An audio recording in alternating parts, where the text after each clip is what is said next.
notification bell so you guys can be notified every single time I post a video. So today I will be recording a Q&A video, which is very long overdue because I've been said I was going to have that as my intro to YouTube, basically, just to give you guys a proper introduction on who I am, where I come from, and just all that basic stuff. Now, I know I'm not supposed to have music in the background because of copyrights and stuff, but I do not own copywriting to any of this music being played, and that's on period. So, the first question is going to be clearly the most obvious question that everyone always asks me, is your real name Penny? And yes, but then no. I say yes because a lot of people know me as Penny through social media. So it's like if somebody who knew me on social media, like say you know me on YouTube, you're gonna be like, oh, that's Penny. If you see me on Instagram, oh, that's Penny. Like, that's basically where Penny comes from because of social media. But if you know me and if you grew up with me, you ever been to school with me or anything, you would know that my real name is Francesca. That is my real name. A lot of people are always like, where do you get Penny from Francesca? You don't. Like, you don't get Penny from Francesca. A lot of people would say, oh, I thought your name was Penelope, or I really thought your name was Penny. And I'm like, yeah, that's what that's what I hope for. I'm kind of sick of my name. So Penny is a very, I don't know, I'm comfortable with Penny. And yes, it's obvious. I get the name Penny from Penny Proud because that's what I named my Facebook a couple years back, and then it just stuck with me after that. Next question is, where are you from? I am from New York. A lot of people that I know have YouTube channels. They're also from New York. Which specific part of New York am I from? I am from the 5 boroughs, so I am from New York, New York, the capital of New York. A lot of people could be from upstate New York, Albany, Rochester, Syracuse. Like, I'm from this city though. I am a city girl. No pun intended. But I am from Staten Island, New York, which is an island. It's a very, not small, but a lot of people, how can I say it? They just like to down talk Staten Island. Like, they always have something to say about Staten Island. But it's like, everybody from Staten Island knows each other. It's not that small, but it's small. Like, everyone nowadays says, oh yeah, it's a small world. Staten Island is a small island. Everybody knows everybody. And it's not hard to get around out here. The only thing is that we don't have trains at all. We have a train, but it takes you like to the far part of Staten Island that the buses barely run at on that side. So that's the only reason why we have a train.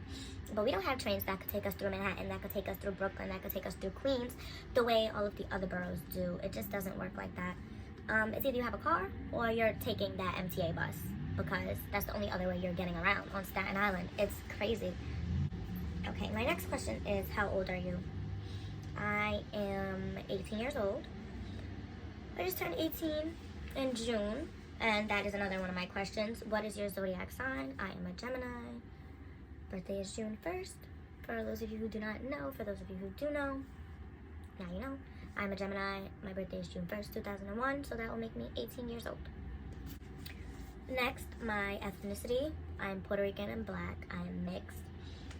I don't think my dad is mixed with anything. That's why I just say I'm Puerto Rican and Black. African American. Excuse my French if you feel offended by me saying that. I'm sorry. But that's just what it is. I'm Puerto Rican and Black. Now, this is a very, very visible... Well, no, not really that visible, but a lot of people love to ask me how many tattoos do you have. And I have 7. I always said I wanted to have 12 by the time the year ends, but I think the last time I got a tattoo was in April of this year. So yeah, I'm not gonna have 12 tattoos by the end of this year unless I get 7, 8, 9, 10, 11, 12, 5 more tattoos in this month, which is not gonna happen. So yeah.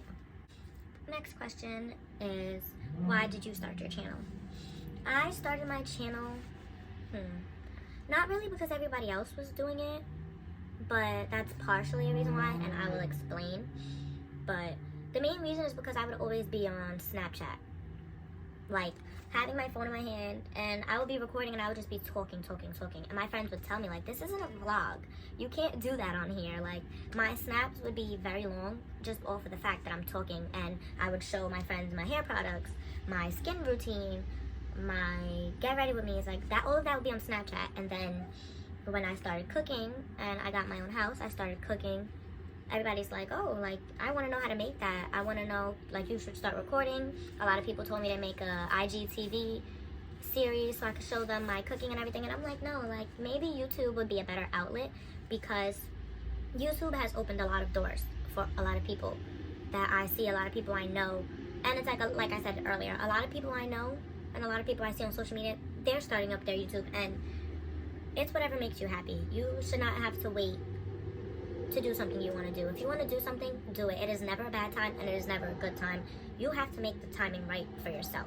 So I felt like, okay, I made my YouTube channel a couple months back just so I could have it set up. I could gain subscribers and I could gain people to watch. And then I'm like, okay, now that I'm not really that shy with recording anymore, I'm going to start recording. So that's basically why I started my YouTube channel, just so people can be able to watch me and I could be able to actually teach people some of the things that I do on a day-to-day basis. Now, one of my friends on Instagram asked me to share some money saving tips. And honestly, I don't have any. Like, I could give you some tips that I don't use because I'm terrible at saving money. But I've seen a couple of videos on YouTube where people would like freeze their debit and credit card for like weeks to months at a time. I can't do that because I would die, and I would still most likely use Apple Pay, so that would not help for me. And I also have a Chime savings account, which works pretty much well for me. They give you an option to save 10% of your check every single time the direct deposit hits, and you also get your direct deposit 48 hours early. So I definitely would recommend Chime as a savings account or even a checkings account. You could use Chime for anything. You could send money. It is just a very good app. So that's my money saving tips. Okay, next question is, where do you see yourself within the next 10 years? Okay, so I'm 18 now. Within the next 10 years, I'll be 28. And I always tell my friends by the time I'm like 25, I wanted to leave New York. I wanted to move either to Miami, Cali, somewhere very nice, but not that crazy, because I know those two states get a lot of crazy tropical storms, hurricanes, thunderstorms, tornadoes. I don't got time for that. We already have crazy weather in New York. It is currently raining, and it is supposed to be snowing later. 'Tis the season. So I wouldn't want to leave one crazy situation to go to the next. So I feel like in 10 years, I will definitely see myself out of New York. I would hope that my YouTube subscribers and my YouTube count will be a lot higher than it should. But I just hope and pray for happiness and good health for me, my family, for everybody, because life is way too short. So I could say, oh yeah, I want to see myself rich and famous in 10 years.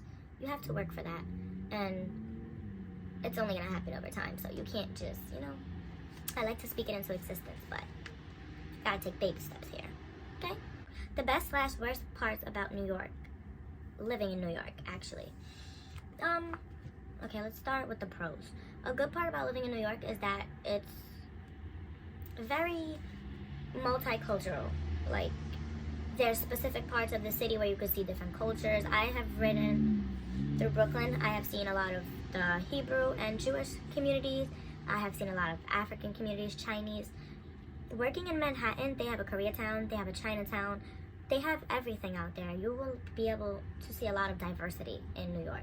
You will see a lot of art. You will see a lot of everything, the buildings, to the architecture, to the people who are in New York. Everything is just so different. It is the best. I feel like it's the best state because I lived here all my life. And people in Canada would say, oh, Canada's the best. People in Atlanta would say, oh, Atlanta's the best. But to me, New York is where it's the city of lights. No matter what time it is in the city, it could be 2 in the morning, 3 in the morning, 1 in the afternoon. It's just, there's always a lot of people, and there's always bright lights. Like, it's just always lit up. And I feel like the worst part about New York would have to be the people.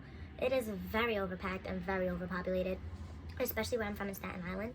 Like I said like I said earlier on in the video, Staten Island is not that small, but it seems small because rush hour times anywhere in New York, traffic is packed. Traffic is crazy. You'll get to wherever you have to go late. Even if you're on the trains will be packed. And on Staten Island, we have a ferry boat. So the Staten Island ferry, it depends on what time it runs. It runs every 15 minutes rush hour, and then after rush hour, it runs every half an hour. So if you miss that ferry, you're gonna have to wait either 15 to 30 minutes for another one. My boyfriend just got an invite on the P4, so don't mind that. I was just playing music, but I paused it because I didn't want my music to get copywritten. But I'm gonna put some music on. Okay. Would you ever leave New York? Would you ever leave out of New York for your subscribers? Yes, I will, but it depends, because I know a lot of people like Jada Cheese, and don't come at me if I'm saying it wrong, but Jada, Little Baby's girlfriend, Ari, the Real Kyle's sister, who else? A lot of these people, they go to clubs for promos. They go to clubs for promos and you get paid for that. So you're seeing a lot of your fans, a lot of your subscribers, a lot of people that just follow you and idolize you. So I feel like if I was to ever get that big with YouTube and with Instagram and with sponsorships, I will leave New York for my subscribers. It just depends. Now I'm gonna start, because I posted that I'm doing a Stone Q&A, but I might not title it a Stone Q&A. I'm just probably gonna title it a Q&A. But I have some stoner questions that a couple of people have asked. What age did you start smoking? I am 18 now, and believe it or not, I have been smoking for the past 3 to 4 years. I started smoking due to depression, anxiety. I wouldn't really speak upon it as of right now. I will make that a separate video for my female subscribers and even for male subscribers who have dealt with depression and anxiety, different levels of depression and anxiety. I can definitely be an outlet that you can come to speak on, because I know how it feels. And I know, as the person who knows how it feels, whenever you're speaking to somebody, you would want that person you're speaking to know exactly how you feel, because in your head you'll think, like, they don't know how I feel. How can they relate to me? How can they speak upon what I'm speaking about if they didn't go through it themselves? So that's exactly why I started smoking, to really just get my mind off of the fact that I was depressed and I had anxiety. And yeah, that's about it. Next question. What roll-up do you prefer? I prefer, let me get the remote so I can change the song.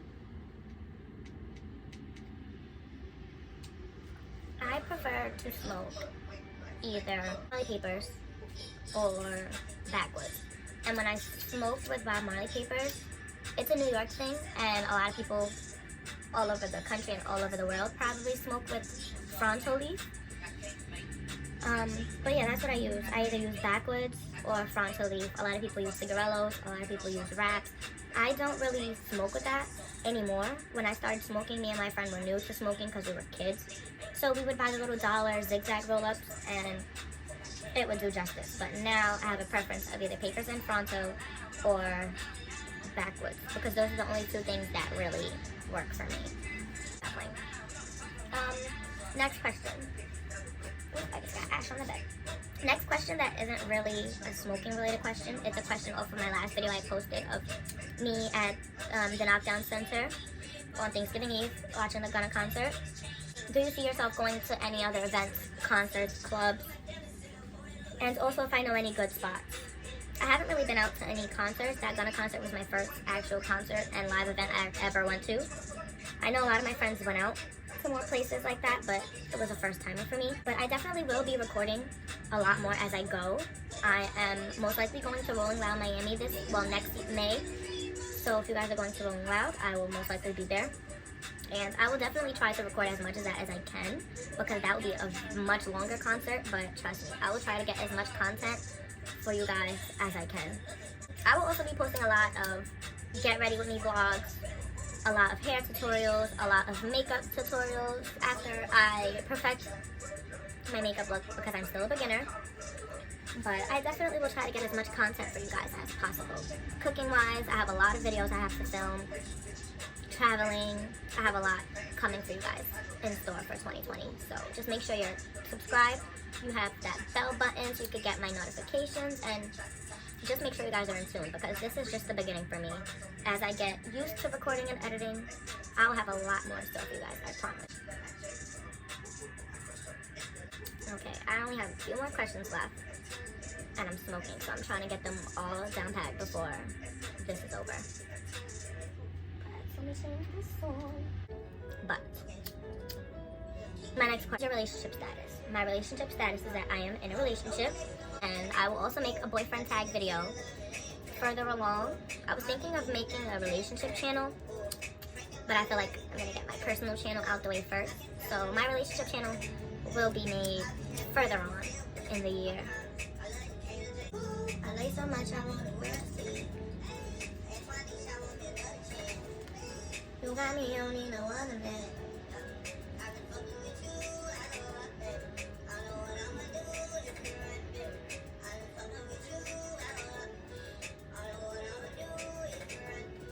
I've been fucking with you. I'ma put a baby in you, cause you deserve. I'ma put it to see right in.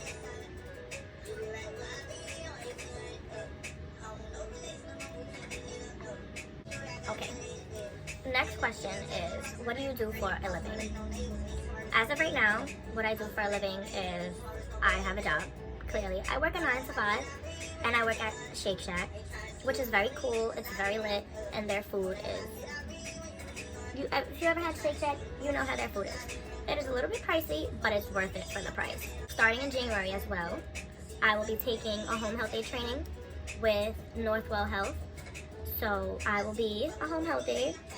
I grew up watching my mom be a home health aide. She has been a home health aide for the past, as long as I could remember, my mom was a home health aide. She has been doing this for a very long time, and she is my #1 inspiration.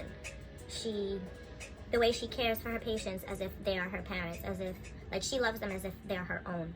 So she is my biggest inspiration, just knowing that you're caring for someone who can no longer do things for themselves, and knowing that their life is in your hands and their care is in your hands. It really means so much to her, and it means so much to me from experiencing her go through that, and her going through the emotional loss of losing a few patients. It gets very hard. So it's a hard job. You get emotionally overwhelmed. You get mentally overwhelmed because these are people who you grew to love, you grew to care for, you have grown to know. It's like taking care of your grandmother or taking care of your own mom at my age. And I always told my mom, like, when you get older, I'm gonna have my own house, and you're gonna have your own section of my own house. I will hire somebody to take care of you because I'm gonna be working, I'm gonna have my own family, and I wouldn't be able to take care of you the way I can now. So if I have this certification and I have the power to help, I can be my mother's own home health aide. I wouldn't have to hire anyone else. So that's why I feel like that's something I would really love to do. Just knowing that you're helping somebody else and you're caring for somebody else, it feels a lot better on yourself. Like, it's not even about the money at that point. The money is just what you get for doing it, honestly. I feel like it's something I have watched my whole life. And my grandmother was a hospice patient. She was diagnosed with cancer, which was the most hardest thing I ever had to experience. Even when I would see her, it would just break me down. And it was everything to me. Really, like, I'm trying not to get emotional, but she was everything to me. Like, me seeing her laying there, it still hurts to this day. Knowing that I wasn't there for her makes me want to be there for other people's grandparents and for other people's parents, aunts, uncles. I want to be there. I could do as best as I can to comfort them and to help them while, you know, they have as much time as they have. Tomorrow is not promised. It's not promised for me. It's not promised for you. So I feel like we just have to do as much good as we can nowadays. And you have to do as much as you can before your time comes. And that's all I want to do, is be that person to help and give back. Thank you guys so much for watching this video. Make sure to like, comment, and subscribe. And I will see you guys next time in my next video. Bye, guys.